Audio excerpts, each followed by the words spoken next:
ಉತ್ತರ ಕನ್ನಡ ಜಿಲ್ಲೆಯ ಕುಮಟಾದಲ್ಲಿ ಅದರಲ್ಲೂ ದೇವರ ಹಕ್ಕಲ ಅನ್ನುವಂತಹ ಕಡೆ ಒಂದು ಘಟನೆ ನಡೆದಿದೆ.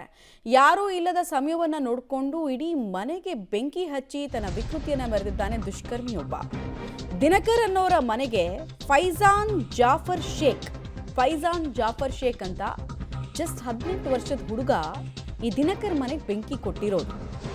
ಯಾವ ಕಾರಣಕ್ಕೆ ಅನ್ನೋದು ಇನ್ನೂ ಗೊತ್ತಿಲ್ಲ. ಬಟ್ ಕುಮಟಾದ ವೆಂಕಟರಮಣ ದೇವರ ಜಾತ್ರೆಗೆ ದಿನಕರ್ ಕುಟುಂಬ ಹೋಗಿತ್ತು. ಇಡೀ ಮನೇಲಿ ಯಾರೂ ಇರಲಿಲ್ಲ.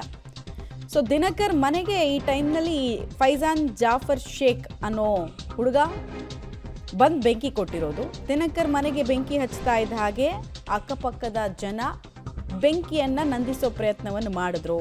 ಕೂಡಲೇ ವಿಷಯವನ್ನು ಕುಟುಂಬಕ್ಕೆ ತಿಳಿಸೋ ಪ್ರಯತ್ನವನ್ನು ಕೂಡ ಮಾಡಿದ್ರು. ಆರೋಪಿ ಫೈಜಾನ್ ಜಾಫರ್ನನ್ನ ಕುಮಟಾ ಪೊಲೀಸರು ವಶಕ್ಕೆ ಪಡೆದಿದ್ದಾರೆ. ಇದೇ ಘಟನೆಗೆ ಸಂಬಂಧಪಟ್ಟಂತೆ ಘಟನಾ ಸ್ಥಳಕ್ಕೆ ಎಸ್ಪಿ ದೀಪನ್, ಎಎಸ್ಪಿ ಜಗದೀಶ್ ಭೇಟಿ ಕೊಟ್ಟು ಪರಿಶೀಲನೆಯನ್ನು ನಡೆಸುತ್ತಿದ್ದಾರೆ.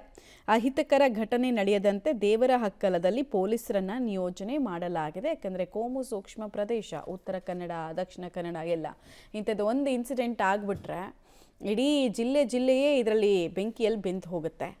ಈ ದುಷ್ಕರ್ಮಿ ಕ್ಷಮಿಸಲಾರದ ತಪ್ಪನ್ನು ಮಾಡಿದ್ದಾನೆ. ಯಾಕಂದರೆ ಇವರು ಜೀವನಕ್ಕೆ ಅಂತ ಕಟ್ಕೊಂಡಿದ್ದ, ಜೀವನಕ್ಕಂತ ಇದ್ದಂತಹ ಒಂದು ಮನೆನ ಇವನು ಬೆಂಕಿ ಕೊಟ್ಟಿರೋದು. ನಾನಾ ರೀಸನ್ಸ್ಗಳನ್ನು ಕೊಡ್ತಾ ಇದ್ದಾರೆ ಸ್ಥಳೀಯರು. ಬಟ್ ಕನ್ಫರ್ಮೇಷನ್ ಆದಮೇಲೆ ನಿಮಗೆ ನಾವು ಆ ಮಾಹಿತಿಯನ್ನು ಹಂಚ್ಕೊಳ್ತೀವಿ.